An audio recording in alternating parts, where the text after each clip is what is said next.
celebrities and things of that nature, I never allowed them to come to my office because my office was in the hood, which is now gentrified on Cleveland Avenue. Yeah.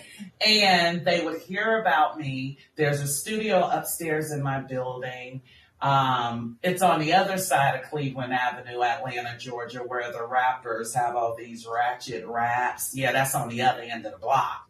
But the end of the block I'm on, where my office is, we now have two banks. We have Wells Fargo and Chase. Yeah. Oh, okay.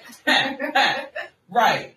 But seriously speaking, though, like I come from community mental health, that I was on call 24/7 and I just moved the same way. So I want to be clear. Nori just shared with you all she was in crisis mode and she reached out to me and I needed to respond. Now, as a clinician in private practice, all my clients know as well, if someone's in crisis, that supersedes your appointment that was scheduled because I have a responsibility. And I done had one or two who were at my practice that would feel some kind of way because I ran over a few minutes, or I had one chick because she was a prostitute and whatever she was, she got the bamming on my brain spotting room door. And I was working with a vet and she could have really triggered him. Yeah. But needless to say, that was her first and last I knew she was going to say that. I'm like, knew she was gonna say last. with the wrong one. Because, like, all of my clients run over at some point. Yeah, I have, definitely. But here's my thing. At the end of the day, I'm not called to everybody, and I'm clear about that. Yeah. And this woman, I guess because, I look my phenotype, I think she just suggested that, I guess she thought I fed into that supremacy crap. She didn't know I was a humanitarian and all people are created equal. Got the bamming on my door. She could have activated my client. Yeah. He was doing some deep work. He served our country, Wow. Marine. Oh. And you coming up in here bamming on the door, you heard the privacy air machine on. He was running a little bit over, but I needed to land him safely. And when I got my client landed safely, I told her, yeah, you come on in here. I did. But it was interesting because she was sent by her job, government job, because she had an outburst at work. Okay. And I let her know this will not be tolerated. Yeah. I have never ever had a client behave. She's like, oh, so you just want me to know I'm the worst of them. I said, you can call it what you like, but you won't get another opportunity to do that here. This is my house. Yeah. And I gracefully share it with you. But when you don't understand the boundaries and the rules, you're not allowed. Yeah. I called the organization at Center, and I've done great work with them, and they're like, we knew if anybody could get to the root of it, you could. And when I called to say they're not welcome back, and the dude was on the phone saying, wow, Tracy, this was the very reason we sent her. Because they had an outburst in the office with another staff member. And this was their last chance not to be terminated. Attorney. Yeah. Wow. On death row, attorney. I didn't even know that if somebody's on death row, the attorneys, if they're being electrocuted, the attorneys have to show up. And I didn't know that. So I learned so much from y'all, because I work with so many different people, but that type of stuff, but I'm grateful. Yeah. Right? To even be able to hear what you all are sharing even now. I want to know this. If you could offer the listeners a gift, one thing that has informed your journey towards healing and transformation, what would that be? You owe you. So, You Owe You is a book, but in that book, it tells you how to put yourself first, like outside of God and things like that, and how you care for yourself. So you have to be the most important person to you over everybody else, family, friends, and anybody else. you have to be special enough that you put yourself first. So it's all about you and the culture of caring for yourself, because you can't care for anybody else unless you're caring for yourself first. And being open and honest and truthful with yourself, where if you can tell yourself the truth, you're unafraid to tell the truth to anybody else. Because why would you lie to you and tell everybody else the truth? So you owe you to tell yourself the truth. You owe you to be honest and open with yourself. You owe you to be authentically yourself at all costs. Miss Kim, that's beautiful. I just want to share this with the audience. What you're giving the invitation to requires neural space and neural capacity, right? See, even your statement shows me where you are in your journey. And that's a beautiful gift. Because what you just gave testament to, your journey has been a process. It's not an event. When you came in newly, did you know that you even deserved you? Or did you even know you, much less your voice? I didn't. I didn't know me or my voice.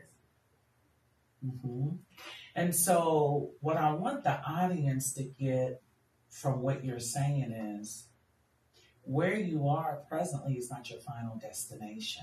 No. And depending on the support you receive or not will determine what that looks like for you, right? Just to witness your autonomy, just to witness you owning yourself, to be able to set boundaries, to say, I'm doing me first. Yeah. I'm not doing me with what's left over, the residue. But it's nice to just notice your system, your breathing. I'm talking about the autonomous nervous system. To know that you have homeostasis and you're right here moving within range versus the anxiety you came in with. High anxiety. High anxiety on the sympathetic side, going up in high alert. Because the sympathetic and the parasympathetic side of the nervous system has to be in range to bring balance or homeostasis. The idea from a systems perspective, this is nervous system talk, you want it to be like a sine wave. Sympathetic, parasympathetic, sympathetic, parasympathetic. You need them both to be online. But if you got high anxiety, it's going all the way up. And if you are prone to depressive mood, that's your parasympathetic going down to the dorsal floor, which could even take you to freeze mode. The cuddle state is on the parasympathetic side. When you feel warm and fuzzy, and when you with your boo, and you're just like, oh, I just want you. Oh, just hold me. Oh, now something I say to my husband, and it's true tea. Because I am intimately shy. People wouldn't believe that. Absolutely not. Listen, my clients, my family, my dearest friends, and strangers get the best of me because I don't need any strangers. So yesterday, Babe and I got to hang out together on a Friday. Okay. And I was in the kitchen getting my cups together. And I had on these white jeans, really long, bell bottom. They were going over the sandal, and just a t-shirt for my retreat with the orange butterfly. And my husband just came up and he just watches me. Like, I remember the first time I felt an overpowering sense of love from my husband's system. Not his mouth, from his system. Yeah. And he was standing there by the kitchen and he was just taking me in. He has a quiet way about him. And it tickles her fancy. It absolutely does. And he kind of embarrassed me a little bit because he stood there and he said, baby, I have to really give it to you. You have no idea. If you knew, it would scare you. Like, that is so beautiful. Thank you. Thank you. Like, I am intimately shy. Like, my husband is like Adonis for me. And this shy girl comes up He's like, baby, look at me. I am your husband. I'm like, babe, I know. But it's quite a bit for me to take in. I really am, because I didn't grow up around a lot of affection and the sharing of love nuances. I just didn't. If I would say to my dad, I love you, he would drop his head like a sheepish boy, just like a sheepish boy. Yeah. And I would just kiss him on the forehead. And I'm daddy's girl, God bless the dead. But just to be at a place in my system that I can receive it. You know, like he told me one day, he was like, baby, I can't get enough of you. There's nothing to share. And I was like, really, babe?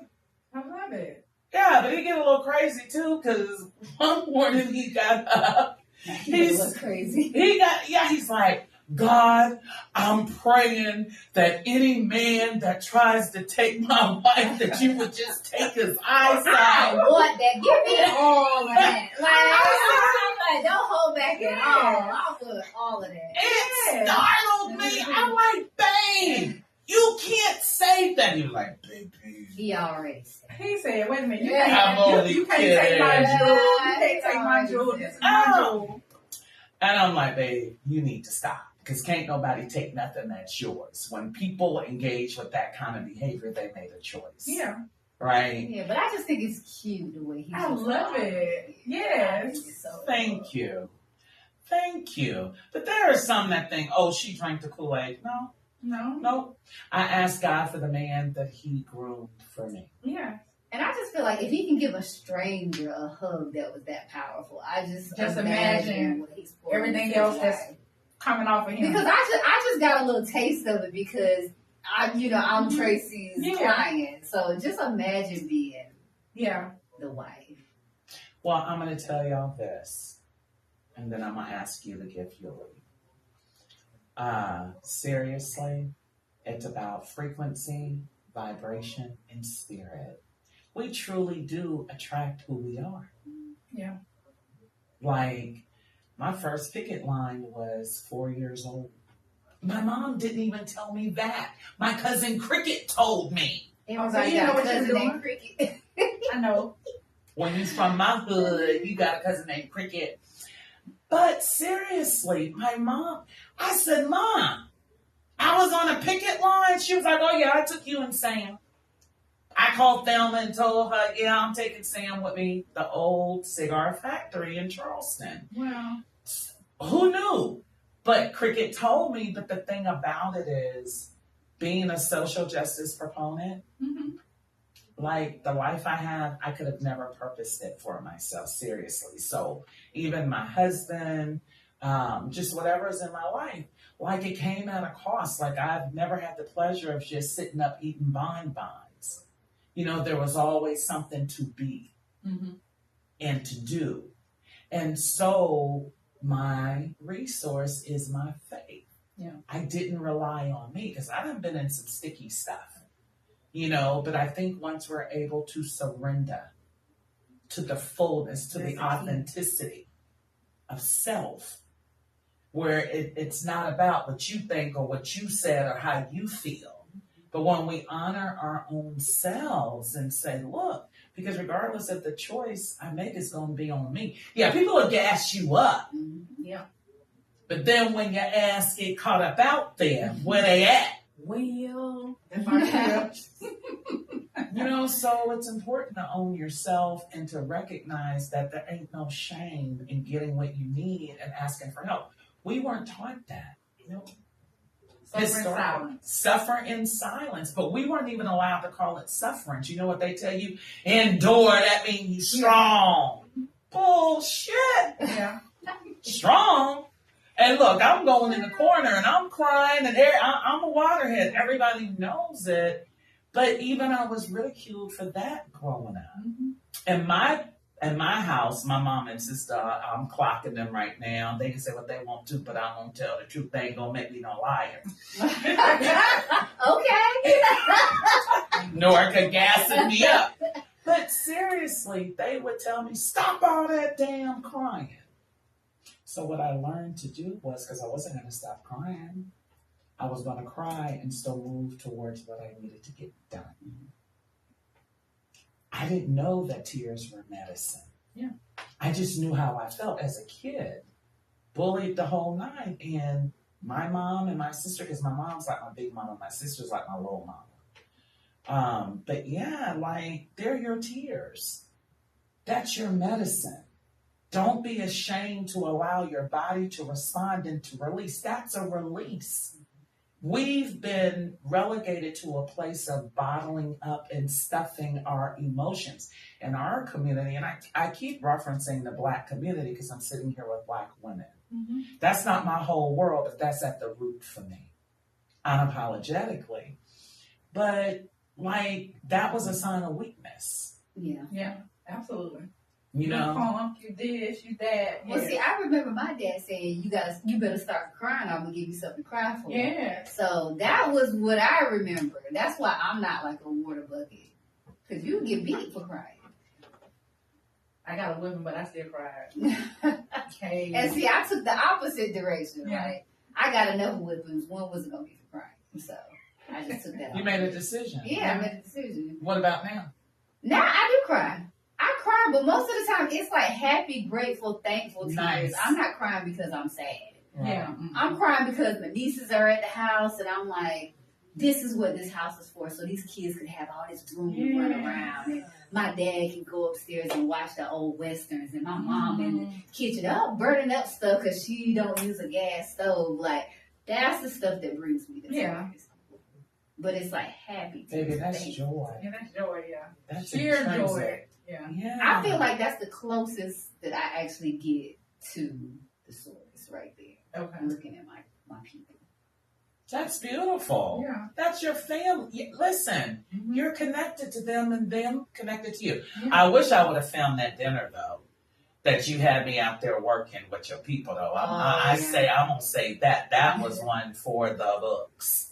Absolutely. Because like I said, I ain't talked to my mom and dad for 20 years, but like I said, if I call them right now, they coming. They dropping everything and they coming. And she'll tell you.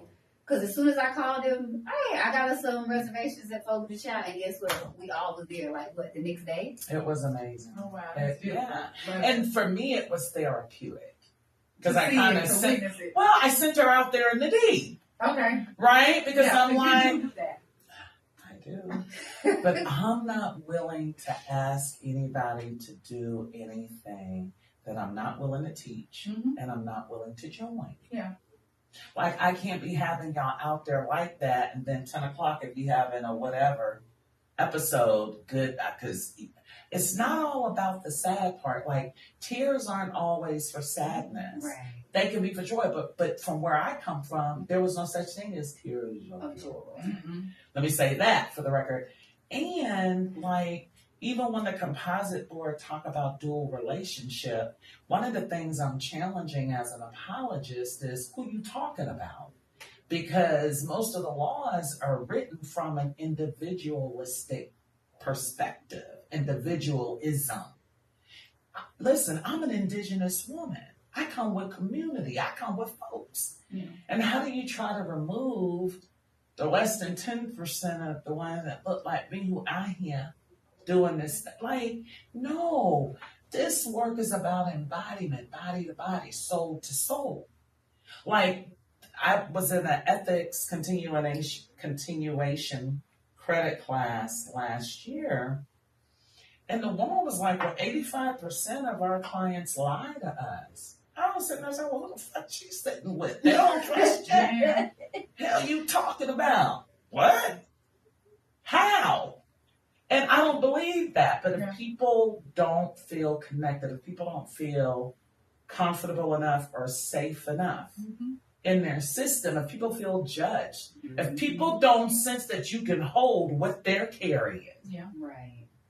right? And so I just don't believe that statistic. I don't believe it. I'm sorry. Because my response to that is, how you connect then?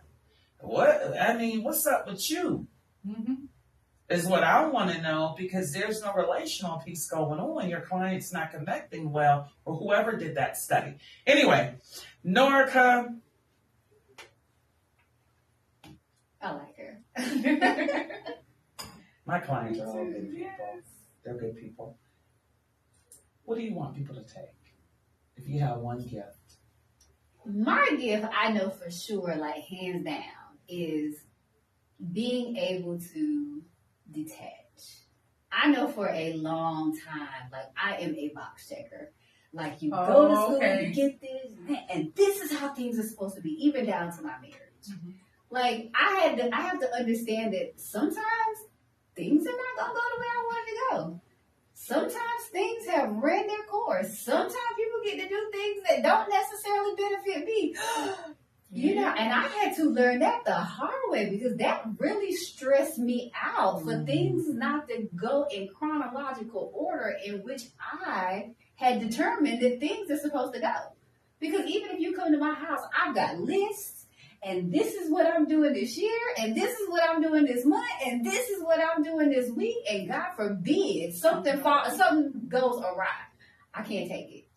But I'm learning to understand that sometimes things just don't go the way you wanted it to go, and it's for the better, and people get to go and do what's best for them, and sometimes number one on the list becomes number 4, and maybe 5 becomes number 2, and I'm just learning to understand it, and I've been so much better to just be like, hey, you go and do what's best for you, and I'll do what's best for me over here, and you know, maybe my list might get a little discombobulated, but you know, I'm still gonna hit the goal, you know, maybe not on target, maybe a little earlier, maybe a little later, but that's definitely something I had to work on. Like from a goal standpoint, from a relational standpoint, even from like a family standpoint, because I'm telling you, that was one of the biggest things, like even with my marriage, when Tracy would be like, well, Lori, maybe your marriage has ran its course. What do you mean it's ran its course? No, we dated, and I didn't have kids, and we bought the house, and we got the careers. This is supposed to work now. Yeah. And you know, maybe the marriage just wasn't what's best for him. Maybe it just wasn't best for us at the time. He's doing what's best for him. I'm doing what's best for me. And we probably got the best relationship that we've ever had now separately. And it may come back together, it may not, but I had to understand it. Like that really had to shake me for me to understand it. And I wish I understood it a lot earlier. Tap on the outcome. Yeah, that thing had to shake me from the inside out. No, it's your process. You understood it as you needed to, and however, whatever it was, you were both able to still come back. Yeah. Listen. You're in good space. That's cool that y'all in great space now. Yeah, and listen. Spirit, the universe, all the entities, whatever your faith and your belief is, like, we own ourselves. We don't own other people. Yeah. Which was another lesson that I had to learn the hard way. We don't own other people. We just don't. And I think we've learned that through oppression. Mm-hmm. That I gotta make you do this, or I gotta beat you if you don't. Yeah, like mothering. Yeah. You take on that mothering behavior where you gotta mother every situation, everybody, and everything, and you don't have to, and you can't. But I think much of systemically we've been taught. I'm from Charleston, South Carolina. I'm a Geechee gal. You understand? On Sundays, we would walk on the Battery where the slave ships would come through from the transatlantic slave trade. I picked up a huge puzzle for my soul when I was able to stand on a bridge in Nigeria in 2022, and up the river, up the ocean was Ghana. Mm-hmm. And it was so amazing for me because the ancestors were in my soul. Like, it blew my mind to even imagine what that journey was like. But it's like, even now I go home as a tourist. So for me, historical contextualization are helpful for me. It's always been important for me to know the essence of who I am, because I can't afford to get caught out here in thin air, because being gifted, you travel, you go places, you're like, so I'm grateful for my relationship with Spirit, because oftentimes stuff happened, I know I can't know how, or just having that growth and development. And this is where I say I'm grateful for my mentors that could see in me what I could never see in myself. Mm-hmm. Or excuse me, when I said to my husband last Sunday, I says, babe, I was in the closet, rearranging the closet. You know, I got fidelity to these size 14s. I'm just saying. I was in the closet. He came in, baby, where are you? I'm like, I'm in here. And I says, babe, I went to church this morning and I got called to repentance. He was like, baby, what are you talking about? So I told him, I says, babe, I had to repent from my mouth. He was like, what? For him, I wouldn't hurt a fly, but my mouth can be a weapon of mass destruction. You ain't right, Orsa. As can yours. But seriously, this pastor was preaching and it was so good. It was in my soul. And I just felt convicted. And it was Communion Sunday. And I was like, Lord, forgive me. Because one thing, blessing and curses run parallel. Yeah. Yes. I ain't met nobody I can't kick it with. Yeah. In the same way my mouth over the years have spoken blessings, they done spoke some curses. It has. But I didn't want to be caught out there like David. God loved David. The oil poured out the horn on David. But David sent Uriah's wife off the war to be killed so he could have that woman. And God told him, your firstborn gonna die. Yeah. What did David do? Turn down his plate, his water, praying, asking God to take back his word. God's word ain't void. No take back. You know, you praying about that, but I ain't read what you prayed, and that's for forgiveness for sending Uriah off the war to be killed. So I said all that to say, I ain't above David. I thank God for God's grace, God's anointing, God's gift of God's people. Like I thank God that every human being is a flower in the garden of God or the flower in the garden of humanity for me, that I would be trusted to hold you and to embody and support you. But listen, I don't know no perfect person. I'm certainly not. My mouth. Then I can speak a little couple of languages and stuff. I'll be saying some stuff. But what I realized is, if you don't want nobody mouth on you, don't put your mouth on nobody. Yeah. The golden rule. We learned that in kindergarten. Do unto others as you would have to do unto you. But somewhere along the line, we lost that. It went away. And I just want to talk about what you say. You have to watch your mouth, and I do, because I am getting to the point that by the time I say something, it happens. Yeah. And I'm just like, words are powerful. exactly. But if I want to use my words, I want my words to be used for good and manifestation, to speak life and to people, not destruction. So that's a big reason why I watch what I say now. I think before I speak. I try to process like how the other person is going to take it. Now, of course, it don't go right 100% of the time, but at least Yeah. I'm making an effort. Yeah. Yeah, and just slow it down. Take a pause, right? Because this thing about speaking without thinking or speaking without assessing, you know, there is nothing more beautiful and healing than a pause. Because number one, when you take in breath, you take in life. Yeah. Zoe. You understand? And if that can become your ethos, you know, because this is your temple. Yeah. You know, and so for me, and thank you for that contribution, Norca, because I ain't nobody fighter. You want to told that? But this mouth. Yeah. And so even with that, so, you know, I shared with Babe, I said I was called to repentance. And, you know, after we processed through it, and I told him, because my husband just thinks I'm whatever. But my prayer is perpetual humility. That's my ask of the Almighty. Yeah. Because to whom much is given, much will be required, and I don't take it lightly, you know. Is there any last things either one of you would like to say?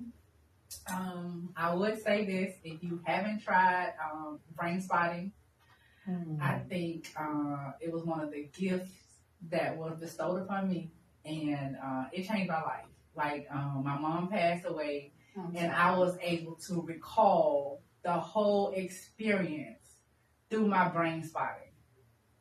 I recall every single moment from the time she had a stroke until the time she took her last breath. And I'm the youngest. At that time, I was the youngest of three. and my brother's deceased now, and so it's just me and my sister left. But I was able to recall each and every moment of that. Even when I came out of the brain spotting, I knew every single moment of that interaction, that encounter. And I think brain spotting was like that gift that just keep on giving. Because every time I did it, I got a different experience. And it was even more beautiful than it was every time. Well, you look good. Oh, thank you. For me, I would tell people, even if you're not ready for therapy, or maybe if you're on the teetering back and forth, not sure.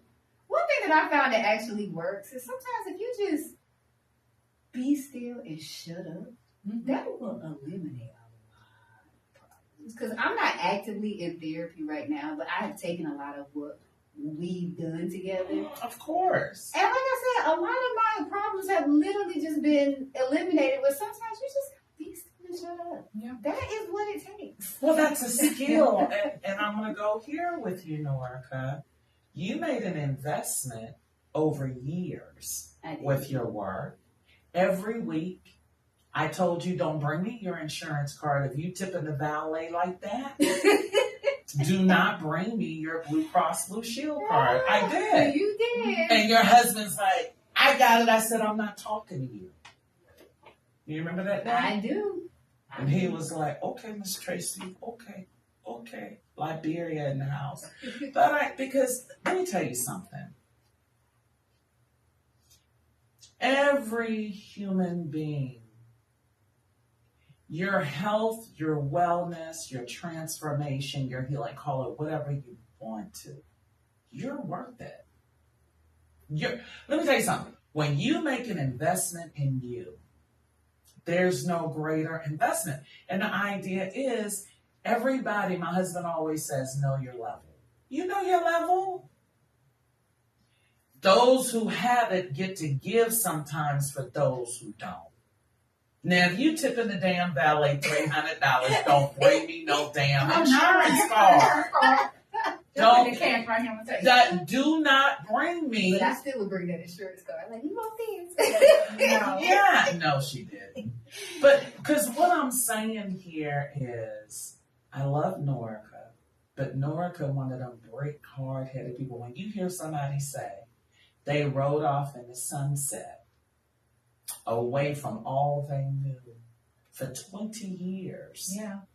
and stood 10 toes down and felt justified.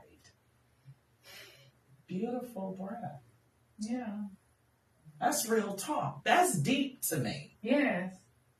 Because I couldn't imagine, like, going 20 years away. Well, I did it, and I meant that. I wasn't going back either. Miss Kim, your issue was your voice. Nori ain't never had that issue. Let me just Well, say. I can see that. Listen, this little snip right here. I can see that. But we all have a cross to bear. We all have rocks in our red wagon. But again, it had to be your choice. Yeah. My job was to wave the flag. You asked me something and I gave you the response. That was true. Right? Like, because you asked me something, I'm not going to make up nothing fearful of offending. That ain't going to help you. That ain't going to help us. Mm-hmm. Right? And so when you asked me, I knew the answer. But I also understood, given that response made me accountable as well, that let me know that I need to be accountable too. So when you called and said what you said, I was like, okay, Saturday, right? Because it's giving and receiving. It's never about taking. And so if I can tell you what to do, then I also need to be available to support you to go in those cracks with you. And the outcome is beyond anything anybody could have imagined. It's beautiful. No, who'd have thought? And not just that, it's just like once I made that one connection, a bunch of other connections. It's like almost like the door opened. Yeah, it was just like we put the key in the door and the door opened, and then all of this other Honey, stuff started happening. Grace came into your life. Yes. You are at a place you have not ever witnessed or experienced. So true. Generationally, that's what I'm talking about. Honor, even when it comes to the oppressor. And when we're operating from the order of love, in that order of love, listen, we the tail, we ain't the head when it comes to our birthing persons, like it or not. We didn't bring them here, they brought us here. Yeah. You understand? There's something about honor, even when it comes to the oppressor. I know what the history is in America, but why would I walk around hating people because of their ethnicity, race, sex, sexuality? Like, that's so asinine to me. None of us were alive when any of that happened. We just inherited some stuff, but it's our responsibility to fix it, make it healthy, and do our part. Yeah. Period. So, like, no shade, no shame. Like, you're a little tough piece of leather. And I keep saying little because she's little. Just saying. I'm a giant. I mean, how many of us? Well, see, my sister is over 6 feet, so Yeah, when I she's saw like her, my she size. didn't look that Okay. big to me. Because my Right. sister she towers. Okay. Like, she towers over me. My little brother and my little sister. So I'm used to seeing that.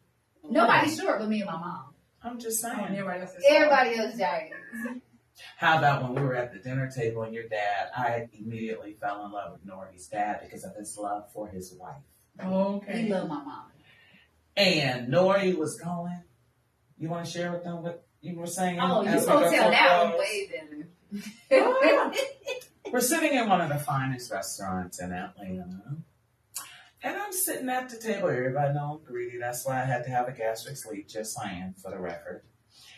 And I'm sitting there, I'm eating. They got like these little puff pastries and Okay. stuff that I like with butter. So I'm eating, I'm sitting there. I keep hearing the squawker looking at the man and leaning over. You got trauma. Like the old commercial that used to be on AOL. She's talking You about got me mad. talking to my dad. Yeah, She said a little sparker. yeah. You got trauma. And I'm sitting there counting as I'm eating the bread. I'm doing How many it. times she was saying it? 7, Oh. the number of completion. Mm. And so at that, and her mom was sitting right there. So at that moment, I looked at her. I says, Nori, is there something you want to say to your dad? Because what we're not going to do is badger him. Yeah. So she looked at me. And the mom was looking. The dad was looking because the daddy know his daughter off. He's like, oh, shit, what's getting ready to happen up Come in on, wait a here? minute. But I was down for mine. Oh, no. Worst they can do is ask us to leave. Yeah. We tiptoe. I mean, because we going to do this. Yeah. So the gentleman's sitting there, the mom's sitting over there, and I'm sitting across from Norica. Her parents were at a table, a four-top. Okay. So Norica just get to going. I'm eating. You know, I'm turning the trip over. No, she wasn't. She was being passive aggressive. She wasn't on tape. She was Well, this is a part of why me and my dad stopped talking in the Oh, first okay. place. We don't know how to deal with each other. Well, we Yeah. because do. they just alike. Yeah. I was just about to say that. Yeah. So she was going, and I was like, and she just kept poking. Oh, Poking the bear. And so when I just reached that because you point, want the reaction. she did, but she didn't expect the reaction that she got. You're not just gonna feed me. I'm gonna engage with you. Since you want to go there, let's go there. And so spirit is so wonderful. It unfolded. I said, Norica, if you want to know the truth, your mama gave the hit. Your dad just took it out. Ooh. Her mom got the. Am I lying on your mama? She not, and my mom, you would think she's shy. Even when she talks, she put her hand over her mouth. You would never think she was the heavy in the relationship. Her mom was given the hit. I stood there 10 toes down, flat-footed, and the daddy breath came back in his body. Wow. I'm looking at her. The mama's sitting over to my left. The daddy's sitting over to my right.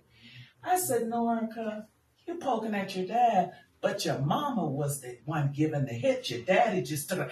And she ain't but that tall. She little like her mama. That thing started choking. She got up. Oh, she got up. from the table and went to the bathroom. Uh-oh. And the dad was like leaning in, like, what the hell is this? I ain't never experienced nothing like this, but I want to know what's going on. So Norca kept going. I said, what do you want your parents to know? I got to think about it. I said, I didn't ask you what you think. What is it that you need your parents to know right here, right now? She just, the dam broke. And she said that I love y'all. I said, don't tell it to me. Tell it to them. Oh, that's beautiful. Let me tell you something. It was amazing. And her mom leaned into her. And her dad was looking. He wasn't so sure what to do. I'm still eating.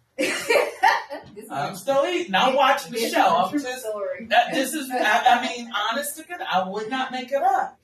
And I'm sitting there, I'm eating, and I'm giving the prompts, and I'm still working. Mm-hmm.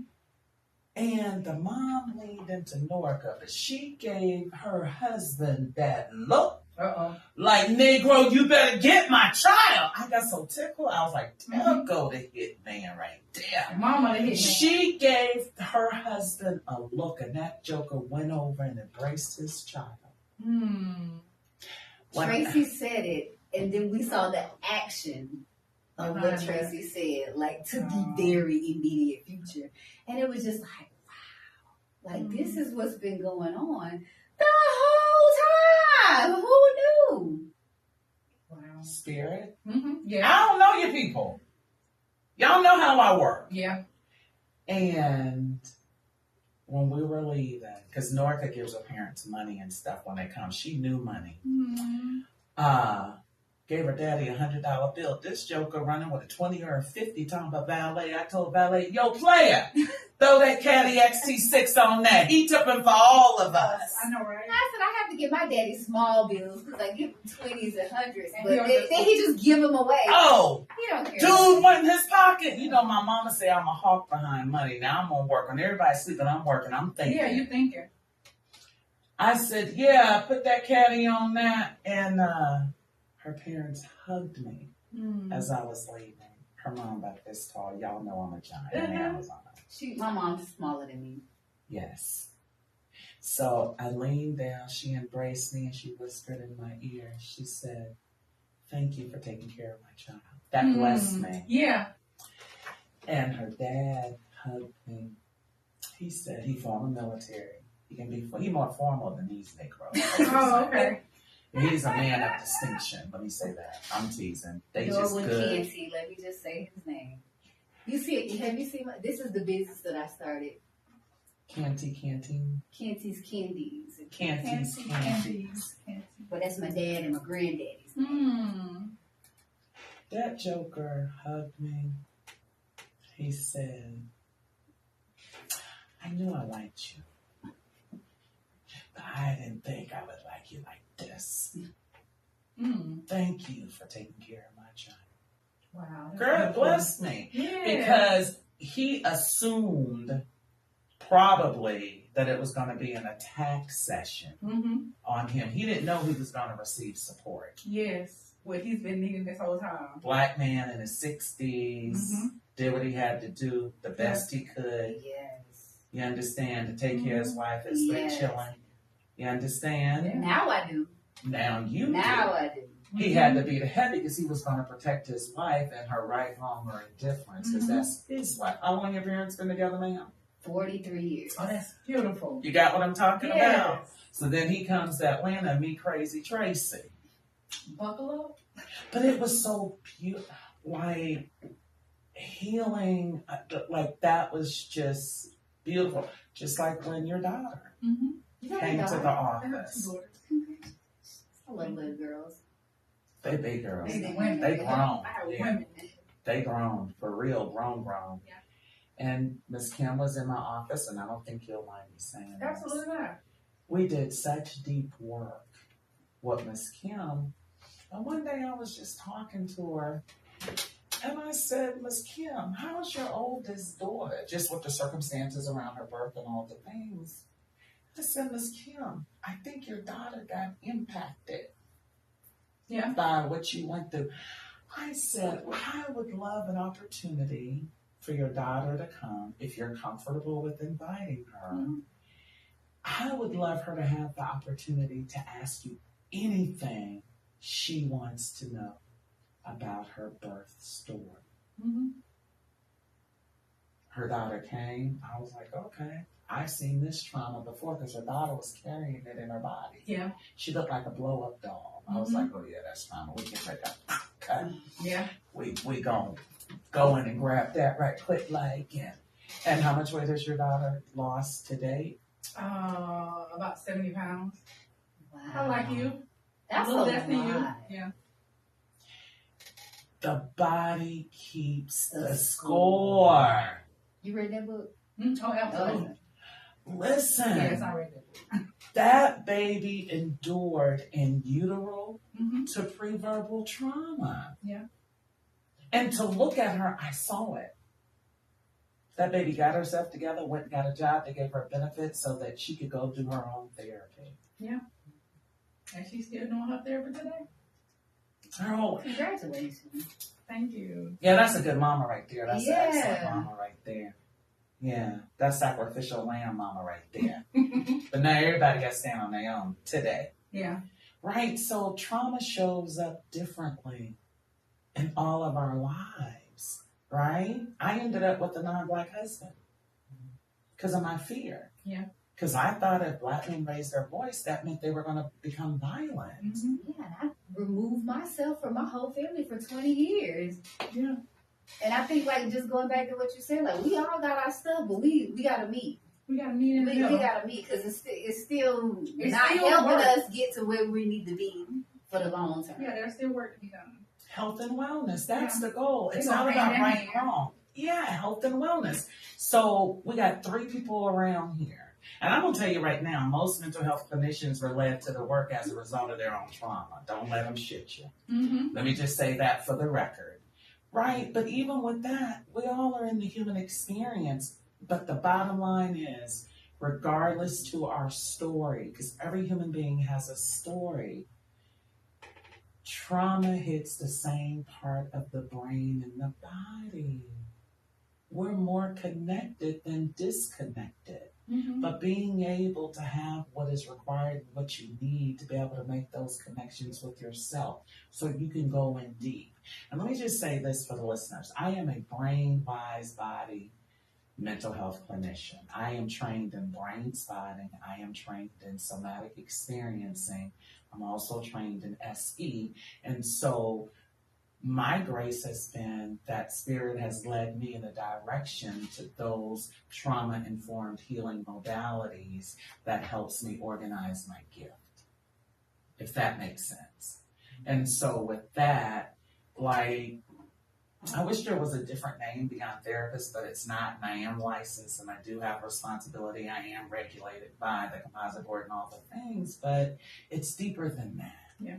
Like the difference between counseling and therapy and psychotherapy. When I think about counseling becomes the what is happening. When I think of psychotherapy, I think of modification and change. Mm-hmm. Right? Counseling is about awareness. Psychotherapy is about change. I know exactly what you're talking about. What am I talking about, Norica? Well, the thing about this, I think, like, with me and you, it hasn't been counseling for a long time. It's been therapy. Because you show up in spaces for me that a normal counselor would have never showed up in. Like when I needed a car, she showed up. When I caught her crying, like, oh, I just thought I was going to be upset, but I'm not upset. She showed up. When I needed you to meet my parents, like I needed you to meet my parents. Yeah. She shows up. When I say, hey, let's just go out to dinner, like, you know, it's just me showing, like, I'm still appreciative for the work that you helped me do. All my clients know she I'm shows great. She shows up. You know, that's more than a counselor. Like, now this is a friend. Mm-hmm. This is a person. This is a human being. Yeah. This is somebody that I can interact with. Mm-hmm. So that's the therapy. So let me say this because of the composite law around dual relationships. Here's the deal, right? I don't maintain dual relationships with people who have been clients, but I'll tell you what I do.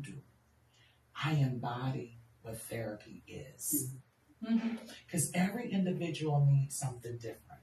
Yeah. Part of the abandonment that was in your system, part of the neglect that was identified, broken family dynamics. So the last thing you need clinically is for me not to be present in areas where I can be. And you nailed it every single time. And for Indigenous people, and this is why intersectionality and social justice is so important for me. All counseling can't be done in a chair sitting across from somebody or virtually. It's body work. Yeah. Because when people are holding trauma so deeply, I'm even trying to figure out how I can do a walk with the therapist where I have a group of women meet me in my neighborhood and do a small group with my headset on, and they bring in a question or two that we have the therapeutic conversation while we walk. Yeah. That'd be cool. You know what I also forgot? When I had the event, the women's event, and you showed up and spoke, had everybody in there crying. I forgot about that one. Yes. That was spirit. I was trying to eat the lamb chops because Travis made some great, and I had a bone in my therapist is here. Maybe as she gets through chewing, she'll come and give y'all a couple of words. I'm like, does she really just do that? Yes, And she said just like that. But that was really spiritual because spirit gave me the grace to read the people in the room. But I forgot to say that part. Like that was, when you walked in, it was just like, she's here. Yeah. Like that's literally how I felt when I saw her walk in. Went, made her a plate, and then, I started interacting because, it was a Black woman event, like from a business point. So Mocha Millionaires. Mocha Millionaire mindset. Yeah. And then every time Tracy talked to somebody, I saw the other person crying. I was like, yep, that's Tracy. And I kept moving she through has her this room. aura. And I tell her, she has this aura You that's do. around her, and I can see it sometimes. Sometimes I can just see it, but she has this aura, and it changes colors based on what she's talking about. And it changes. And she was like, I don't know what you're talking about. I was like, yes, you do.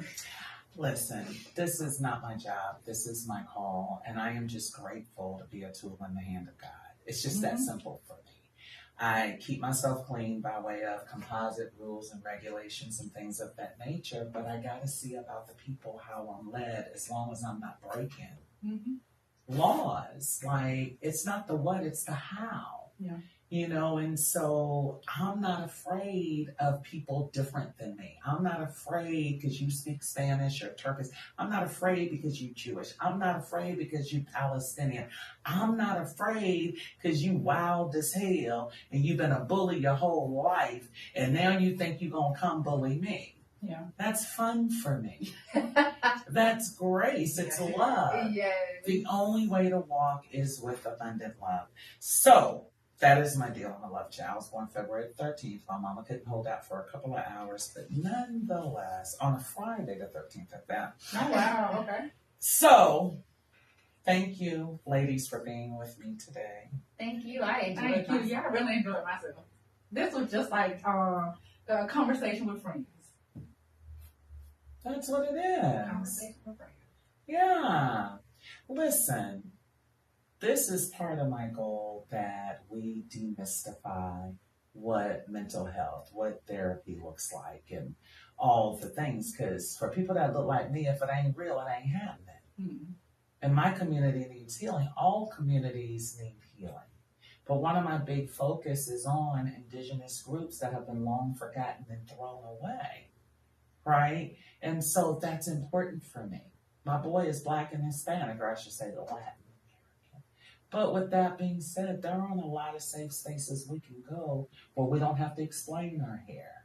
Y'all saw my ex-president first woman when Michelle Obama got up there with the genie ponytail. She couldn't do anything. It was front line. I was like, that got to be exhausting. But you know what? I got excited because she was a woman and she was an image that I can identify with. Yes. And she was unapologetic Yes. about who she is. That thing teeth so crooked and they beautiful to me. Yes. She said, I'm not going to change the essence of who I am to I meet love the it. image phenotypically of what y'all say this and that's supposed to look like. Yeah. And then Barack came on up there, President Obama, Yes. and he said, I'm the only one stupid enough to follow Michelle Obama. Absolutely. But he can hold it. He can handle it. He can hold it and handle it. Absolutely. Yeah. So our Black is beautiful. Absolutely. And that's what I need the world to understand. We human too. Mm-hmm. We have pain. We're simply women. We ain't super women.